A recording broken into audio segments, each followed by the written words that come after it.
बिस्मिल्लाहिर्रहमानिर्रहीम। अस्सलाम वालेकुम। आप देख रहे हैं DNN न्यूज और मैं हूं गुलाम ज़हरा। अब रुख करते हैं खबरनामे की तरफ। नाज़रीन, खबर शामिल करते हैं शहर लाहौर से।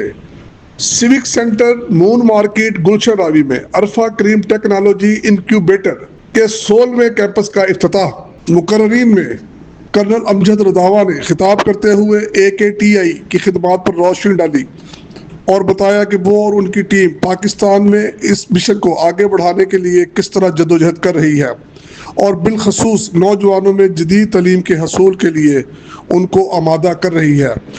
इस बात की खुशी है कि पाकिस्तान के नौजवान तलबा और तालबात इंफॉर्मेशन टेक्नोलॉजी के कोर्सों में हिस्सा ले रहे हैं और वो मेहनत कर कर कामयाब होकर अपने पाँव पर खड़ा होकर रोजगार कमा रहे हैं। तकरीब से बेगम सबीना अमजद, ताबिंदा इस्लाम, उस्मान मुख्तार के अलावा दीगर मुकर्ररीन ने भी खिताब किया। मुकर्ररीन ने कैंपस के डायरेक्टर राना मोहम्मद आसिफ और राना मोहम्मद काशिफ को मुबारकबाद देते हुए इस उम्मीद का इजहार किया कि उनकी निगरानी में इलाके के नौजवान जदीद तालीम से आरास्ता होंगे। खसूसी रिपोर्ट, नुमाइंदा DNN न्यूज़, आरिफ खान, लाहौर।